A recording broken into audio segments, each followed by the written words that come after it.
morning, all. So, today we'll start with the new chapter judiciary. So, what do you mean by judiciary? You might have seen the different courts in India, and also you might have seen how the court system evolved from the regulating act. Okay, like later how it modified from time to time. Correct. So, in the historical background chapter, we have understood that how the court system evolved. Okay, so today we'll understand the judiciary, that is the court system in India, like Supreme Court, below that High Court, below that District Court, and below that the Taluk level courts. Correct. And there are other courts also, like means the another aspect of court system, that is tribunals. So that we will discuss in a separate chapter. Now, what do you mean by judiciary? Which one you call as a judiciary? I hope you know that there are three organs of government. Three organs of government, correct? One is legislature, another is executive, another is judiciary. The work of legislature is lawmaking. The work of executive is implementation, correct? Implementing the laws made by the legislature. It may be state legislature or it may be central legislature, that is parliament. Okay. Then what is judiciary? What is judiciary? If there is any dispute arising out of this law, means while implementing, okay, judiciary is the one organ, important organ of the government, which is going to handle the disputes with respect to laws made, or it may be other disputes also. It not only handles the disputes, but also like it interprets the laws. If there is an ambiguity, confusion, what this law actually says, if there is an ambiguity in that scenario, so it actually interprets, correct? Sometimes defends, like if a government servant has done something in the interest of public, and in such scenarios, okay, so he will be supported from the judiciary. Not only for a government servant, it may be our representative like MP, MLS, or even our head of the state. So basically judiciary is going to interpret the laws, defend, or solve the disputes. Okay, this judiciary plays a very important role. There are different concepts associated with the judiciary. I mean, for a society to run smoothly, judiciary role is very, very important. If there is different organs like legislature and executive, if there is no one to question, if there is no one to solve these disputes, definitely the society will undergo chaos. Correct? So the role of judiciary, you also might have observed in the society, like so many cases, for example, the societal problems are handled by judiciary. If you take the example of Delhi, you will understand, in order to handle the pollution, so to run the CNG buses, it is because of judiciary. And I am not telling that judiciary has to do this and that, but I am saying that how judiciary plays an important role in the society. It may be protecting your fundamental rights, correct? It may be directing the government to do something, or directing the officers to do something. So there is someone to question. So thereby it helps to run a society in a smooth manner. And all of you know that the court system, the highest court in India is Supreme Court. you might have seen in the Regulating Act of 1773. 1773 Regulating Act, the Supreme Court provision was there. In 1774, the Supreme Court was set up. But there is a difference between that Supreme Court and the present one. Because at that time, that was not the apex body, that is not the final. Because if there is a appeal against Supreme Court, so it can go to, they can go to London also. But in the sovereign country India, the Supreme Court is the apex body. Today, let us understand the Supreme Court of India. Supreme Court of India, which is the apex body.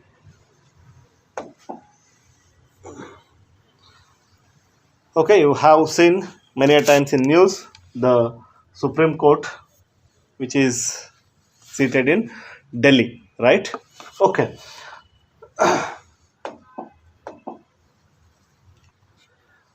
We have studied in our features what type of judiciary we have, right?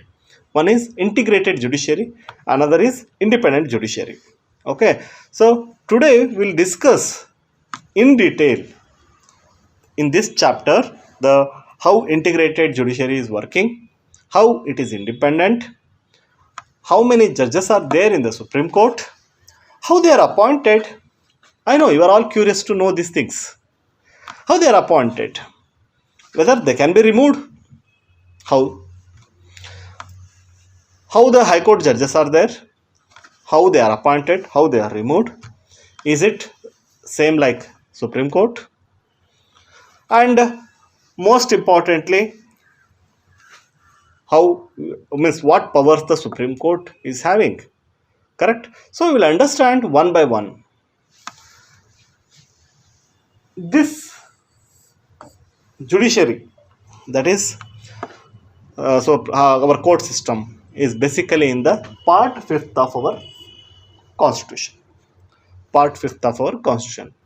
Yeah, you are right. Earlier we studied central government, parliament, that is also in the part 5th. Yeah, it is correct. In the same part 5th only, our judiciary system is also mentioned. Means mainly Supreme Court. We have understood what is the meaning of integrated judicial system. That is, like Supreme Court is at the top, High Court, below that District Court, and below that local level courts. Okay, local level courts, correct? Even you can take the example of Grama Nyayalayas. Okay, so this is the integrated judicial system. It is not like separate. In USA, if you take for federal level, the judiciary is different. For state level, the judiciary is different. In India, it is not like that. If you go to local court, you can appeal to the district court, then you can go to High Court, then you can go to Supreme Court. In some cases, you can directly go to High Court or Supreme Court. So that is why we are having the integrated judicial system. If you look at the article numbers from 124 to 147 deals with the Supreme Court. 124 to 147. Sometimes it is necessary to remember at least the range, so that whenever you come across some articles in the exam, at least you will identify, yes, it is belonging to judiciary. Sometimes that itself is enough to answer some questions. Okay, so always the hard work will not pay off. Sometimes you need to be smart enough to answer the questions based upon the preliminary knowledge you have. Okay, fine. So this single system of courts is adopted from Government of India Act 1935. So you all studied in the historical background the Government of India Act 1935, and this system is adopted from that. So I know now you are able to handle. Yes, this can be a question. From where this single system of courts is taken? 1773 Act, Government of India Act 1935, Government of India Act 1947, and none of the above. So This can be a question for your exam. Most of the competitive exams will ask such questions. It enforces both central laws as well as state laws. Okay. This is also another important question. Which law it will handle? Supreme Court, High Court and lower courts are there, correct? So it is not like the Supreme Court will take care of only central law and the state government will take of state laws like in USA. No, it is not the scenario in India. Sometimes the central laws are handled by High Court, and not like sometimes, means anytime it may happen. And Supreme Court will interpret any law made by any state. So it is not necessary that the central court or Supreme Court will handle central laws and state court will handle state laws. Sorry, it is not like that.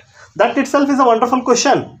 Central laws as well as state laws. Yes, the whole system together enforces central law as well as state laws. Correct? For example, Sakala Act is there in Karnataka. If something happens and High Court decision is not up to the mark as per the client, so he may approach the Supreme Court. In that case, the Sakala Act will be handled by Supreme Court. And you know that so many laws like right to education laws are made by center, but the state means high courts can handle those cases. So that is another important question. So what is the role of our single court system? They will handle both central laws as well as state laws. So when this was set up, Supreme Court of India, that is after the Republic Day, after 2 days of Republic Day celebration, the first Republic Day celebration, that is January 28, 1950. So Supreme Court succeeded earlier Federal Court of India. So what we discussed from 1935 Act, we have copied, right? We have taken, right? So earlier Federal Court was there. Now it replaced that Federal Court by Supreme Court. And also it replaced, because earlier I said, if there is an appeal against the Supreme Court, then it can be, means it can go to London, right? So that British Privy Council was the highest court of appeal earlier. British Privy Council was there before independence. Now, after the Supreme Court was set up, now that is replaced. No more you can go to London. No more you can go to Britain, okay, for the appeal purpose. So this is what is the basic introduction about Supreme Court. So next question is, you might have seen there is a CJI, that is Chief Justice of India. So only one CJI for India or Supreme Court, that is Chief Justice of India. And there are also other Supreme Court judges. In news you might have come across like the 5 judges, means 5 judges bench gave the verdict, 7 judges bench gave the verdict, 3 judges bench gave the verdict. That means there are many judges along with the Chief Justice of India. So how many judges are there in total? As of now, because from time to time, it has changed. Like earlier, when you studied in 1773, you know that there are only 3 judges. There were only 3 judges, correct? At present, 34 judges. That is, one is CJI, remaining 33 are the remaining judges, Supreme Court judges. Okay. Supreme Court Amendment Act 2019 gives this detail. Okay. So this is the latest one, which has now it is total strength is 34. So if you see the original strength at that means when it was started, just it is 7 plus 1. 7 plus 1. So 1 CJI and remaining 7 Supreme Court judges. Okay, and this is also a common question. It is a common question asked in many competitive exams. Okay, so now let us understand how they are appointed. How they are appointed. You people are appointed on the basis of your merit, that is based upon your competitive exam score, correct? The finally, after clearing the UPSC or your state public service commissions, you are going to be appointed, correct? Either by the president or at the means if it is a state level by the governor. So like that, competitive appointing authorities. How the judges are appointed? How judges are appointed? The judges, you all know that judiciary need to be independent. So nobody is writing here like All India Judicial Service and after that you are going to be appointed. No. The judiciary itself take care of its appointment. Okay. But president plays a role here. That is, he is going to give the appointment letter. That is, he is going to appoint the judges. Appoint the judges. Chief Justice of India. Chief Justice of India appointment, like, because he is the head of the Supreme Court, I can say. Means he is the only one person, only one CJI is there. After consulting with such judges of the Supreme Court and also High Courts, if the President feels it necessary. This is one question. Who is appointing Chief Justice of India? That is simple, President. But before appointing him, he is going to consult the Supreme Court judges as well as High Court judges. Please remember, it is like you feel like why High Court judges will come here. But if he deems necessary, it is not compulsory. Please don't think that, okay, always he will ask the High Court judges and Supreme Court judges whenever he feels necessary. If he feels, okay, I need to ask, then he will ask. Okay. This is about Chief Justice of India. There is a story behind that. We will discuss that. Okay. So, what is the qualification? Like who can become Chief Justice of India? So, that story we'll see next slide. Okay. How about other judges of Supreme Court? Other judges. That is, remaining 33 judges need to be appointed, right? So, CJI. Okay. So, the President has to consult. President has to consult the CJI. There is a collegium system that we will discuss now. Okay. So, after consultation with other judges of the Supreme Court and High Courts, he deems necessary. Here also it is mentioning the same thing. It is not mentioning here like, okay, just it is saying that the judges of Supreme Court and High Court should be consulted. It is not exactly mentioned like CJI. Why I am stressing this? There is a collegium system. Collegium means group. Okay. You will get confused if they ask what is mentioned in the Constitution. In the Constitution, okay, it is mentioned like the President has to consult the Chief Justice of India. Sorry, in the Constitution it is not mentioned like that. Okay. But we'll understand what is mentioned here is the other judges are appointed after consultation with the judges of Supreme Court and High Court. Judges of Supreme Court and High Court. It is mentioned like that. And also, the consultation with the Chief Justice is obligatory in the case of appointment of other judges. Other judges. It is not talking about the collegium system here. It is saying obligatory. The consultation with the Chief Justice is obligatory. Why it is like that? Obligatory. Because to maintain the independence of judiciary. To maintain the independence of judiciary. So that others are not interfering. Like we discussed in the directive principle of state policy, the executive is separated from the judiciary as per the Article 50. So here the executive, the president is definitely executive head, correct? But he is not interfering because it is obligatory. Obligatory. Only in case of Chief Justice appointment, he need not ask CJI because there is no only one CJI, no. But in other judges, he must ask. He must ask, okay, the Chief Justice of India, and that is obligatory. Okay. So, as I said, there is a story behind that. Story. So, it is mentioned like, okay, Chief Justice of India to be consulted.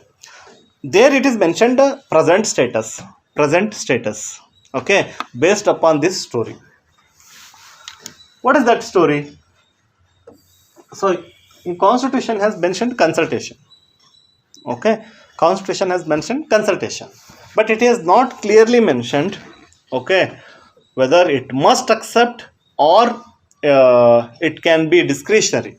Okay, only it is telling like he has to consult the Supreme Court and High Court judges, and he has to consult Supreme Court judge also includes the Chief Justice of India. But it is not like mentioning clearly, okay, you must obey the Chief Justice of India or something like that. Please know this, because in the exam they will dig into that. Like they want to know that how much you have understood, whether you know this story or not. Okay. So first judge's case 1982. First judge's case 1982. Okay. In this court held that the consultation does not mean concurrence. It is just an exchange of views. President has asked the judges and Chief Justice. He said that, oh, I think he may be appointed or may not be appointed. But the President need not oblige that, because it is just an exchange of views. He can take his own decision. So that happened in first judge case. Please understand. First judge case, okay, you can consult, but you can take your own decision.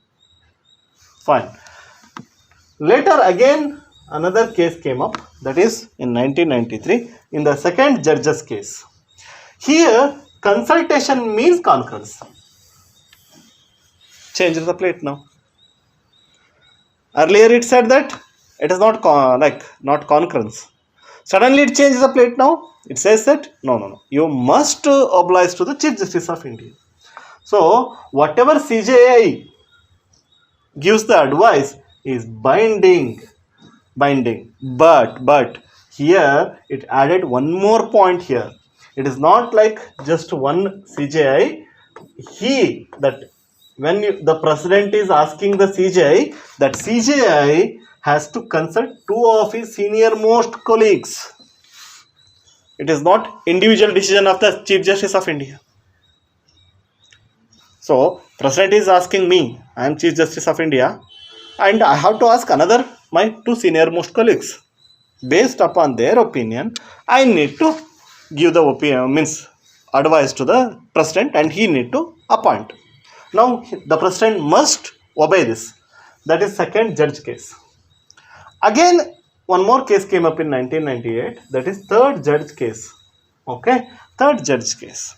So here the present collegium system evolved.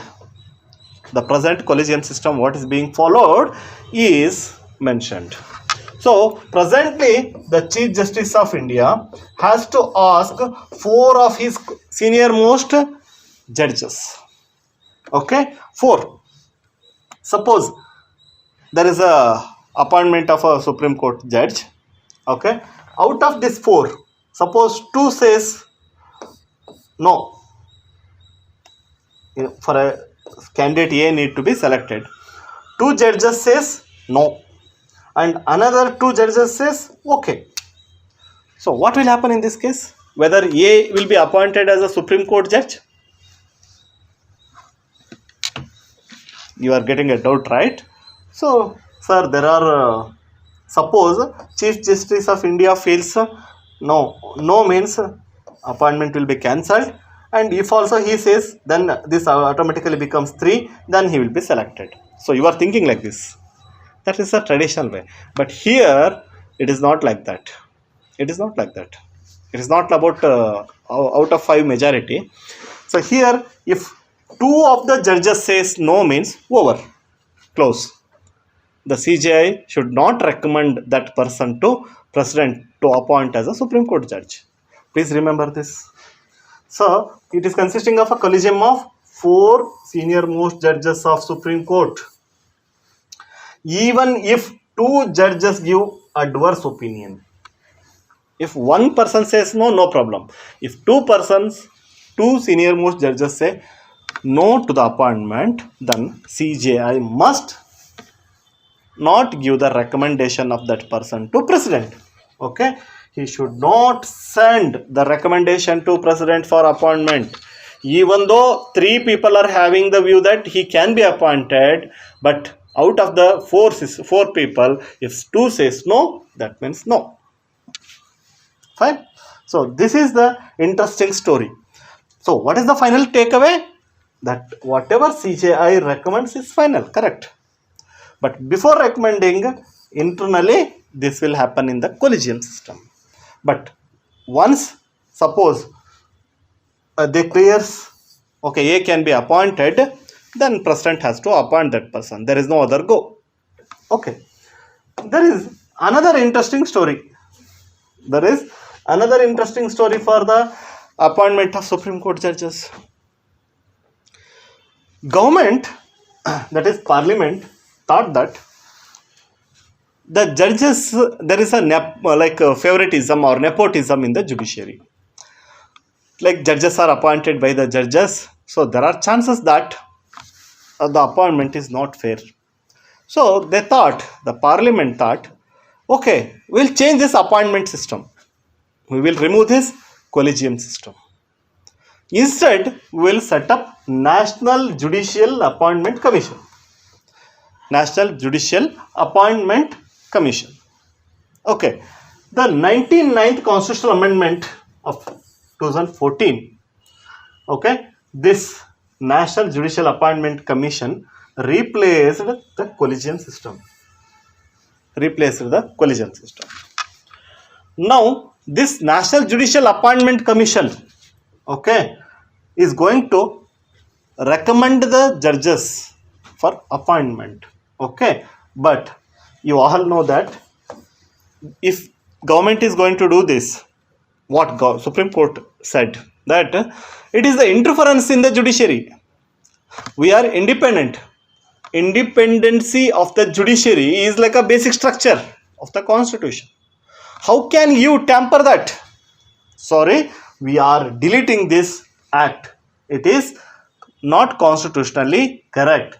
In 2015, Supreme Court declared the 99th Constitutional Amendment and also National Judicial Appointment Act as unconstitutional. Why unconstitutional? Because Constitution says that the independency of the judiciary is the basic structure. So you cannot remove that. You cannot interfere in the appointment. Okay, so that is unconstitutional and void, as the new system would affect the independency of the judiciary. So now this has become irrelevant. Again, the collegium system is back. So what we have understood collegium system, that is only running now. Okay, good. So what is your opinion about it? Do you think that the collegium system should continue, or like the National Judicial Appointment Commission is good because it will give there was in that committee actually 3 political persons and 3 judicial persons were there. Okay, so anyway, now it is relevant. But what do you think? Like, have a thought about it. Whether is it good to have judicial, means within the collegium system, if you want some reform, or it should be like other body like National Judicial Appointment Commission. Okay. Now, another story, third story. I hope you are enjoying the stories. With respect to Chief Justice, till now we discussed stories about appointment of other judges, correct? other judges, that is other than Chief Justice of India. In the Constitution, it is clearly mentioned that the President has to consult the Supreme Court and High Court judges if he feels necessary. But the Supreme Court has evolved its own collegium system. And how about appointment of Chief Justice of India? Sir, you already said like President has to ask the Supreme Court and High Court judges for appointing the Chief Justice, correct? But what is the norm being followed? It is open-ended. So what is the norm being set? What is the conventional way of appointing the Chief Justice of India? So for that, senior most judge of the Supreme Court as the Chief Justice of India till 1973. Till 1973, this was followed. So whoever is senior most in the Supreme Court, automatically he will be elevated as the Chief Justice of India. But what happened in 1973? Okay, the Madam Indira Gandhi government was there. At that time, A.N. Rai was appointed as the Chief Justice of India, even though there were 3 senior most judges were there. Similarly, in 77, M.U. Beg was appointed as the Chief Justice of India, even though the senior most judges were there. So they superseded that. Okay. So the discretion of the government was curtailed by the second judge's case 1993. So earlier we discussed in the last slide, first judge case 82, second judge case 93, correct? And third judge case 2008. In the second judge case, the Supreme Court gave the opinion that government has no discretion here. Government has no discretion here. It cannot supersede other judges and make somebody as the Chief Justice of India. Okay. So then, what is the present status? What is the present status? That is, senior most judge of the High Court, means Supreme Court, is appointed as the Chief Justice of India. That is the final thing you have to remember. That is, after second judge's case, it is decided. So now it is a time to check your knowledge. Okay. Please answer this question by taking a pause of your video. What is the provision to safeguard the autonomy of the Supreme Court of India? What is the provision to safeguard the autonomy? Autonomy. That is, autonomy means independence. Okay. While appointing the Supreme Court judges, first statement, the President of India has to consult the Chief Justice of India. Is it there? Is it there? While appointing Supreme Court judges, President has to consult Chief Justice of India. Is it there or not? Yes, it is there. Supreme Court judges can be removed by Chief Justice of India only. Sorry. Actually, about removal we have not discussed yet, but it is not like Chief Justice of India only going to remove. The salaries of the judges are charged on the consolidated fund of India, to which the legislature does not have to vote. So I said independency means financial independency. It is very, very important. Whenever you say independent, financial independency will matter. So whenever the salaries are given from the consolidated fund of India, it is charged. Charged. I think earlier also I have mentioned, charged means no need to, like Parliament need not vote for that. Simply they have to take out their salary. So this is correct. All the appointment of officers and staffs at the Supreme Court of India are made by the government only after consulting Chief Justice of India. Just now we discussed, no appointment was handed over to executive, that is government. Okay, all the appointments of the judiciary are made by the judiciary itself. Okay, that is Supreme Court itself. So government will not do, no interference. So seeing this, okay, so answers like 1 and 3rd are correct.